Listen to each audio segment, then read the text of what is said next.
Eu sempre digo, o hospital foi uma segunda faculdade. Porque em 5 anos eu trabalhei em UTI geral, UTI pediátrica, né? Neonatal e pós-cirúrgico. Só que eu peguei a pior fase, que foi a pandemia. A gente sabe que um curso de fisioterapia não é barato. Como que foi a parte da formação? Foi fácil? Foi tranquilo? Foi de boa? Ou foi puxado? Como é que foi? Foi puxado. Na minha época era manhã e tarde. Então era todos os dias manhã e tarde. Era uma carga horária grande. Eu não conseguia trabalhar na época. E eu já era casada naquela época. Eu casei com 21.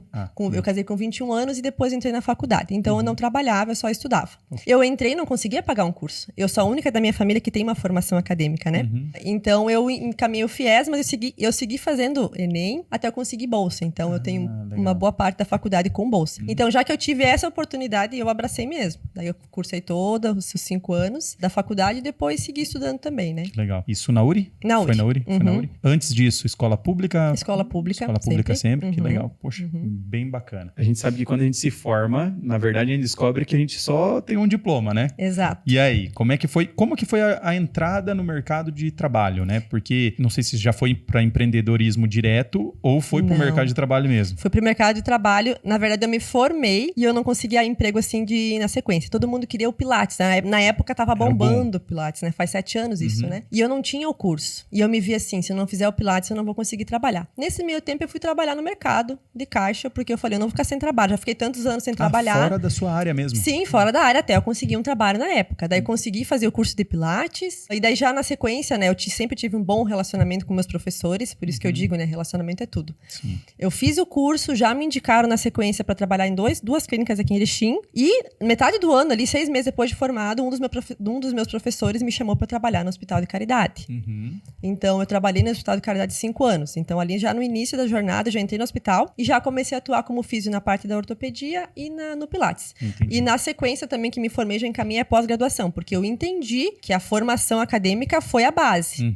E eu não podia só ficar com aquilo, então eu fui além. Então eu encaminhei a especialização em ortopedia e traumatologia. Legal. Também. Mas nessa pegada do Hospital de Caridade, eu acredito que daí foi a parte prática mesmo. Foi onde você realmente... Porque eu falo que depois que você vai pra prática, você entende exatamente, né? Eu sempre digo, o hospital foi uma segunda faculdade. Porque em 5 anos eu trabalhei em UTI geral, UTI pediátrica, né? Neonatal e pós-cirúrgico. Só que eu peguei a pior fase, que foi a pandemia. Então eu fui linha de frente Covid. Caramba. Então tudo que a gente aprendeu na faculdade, o que eu aprendi ali em 3 anos trabalhando ali, na época da pandemia, tu teve que reaprender tudo de novo. O ventilador mecânico que a gente botava, né, os pacientes entubados a ventilar, era totalmente diferente para ventilar um paciente Covid. Sim. Então eu fui linha de frente, então eu aprendi muito, isso eu não tenho o que dizer. Hoje, na minha prática clínica, na clínica mesmo, o que eu aprendi no hospital, assim, me ajuda muito, muito mesmo. Caramba, cara. Então você teve que entubar? Teve que ajudar? Ai, auxília. Ih, muito paciente. É que pra gente que não é da área da saúde, a gente fica pensando, meu Deus, eu acho que eu ia pegar um trauma, assim... Pra vocês, como que lidar com isso, assim? Principalmente com esses casos mais graves, mais assim, graves. né? A gente tem que ter a cabeça bem centrada no sentido assim, eu estou lá pra ajudar essa pessoa. Tu não pode olhar o restante, a dor. Tu tá lá com o objetivo, é ajudar essa pessoa. Entra um paciente em parada cardiorrespiratória, tu não pode olhar e pensar, tu tem que ir lá e agir e dar o teu melhor. Claro, não é fácil, né? Mas a gente tenta separar, porque trabalhando num hospital e mais em UTI, as perdas são muitas vezes diárias.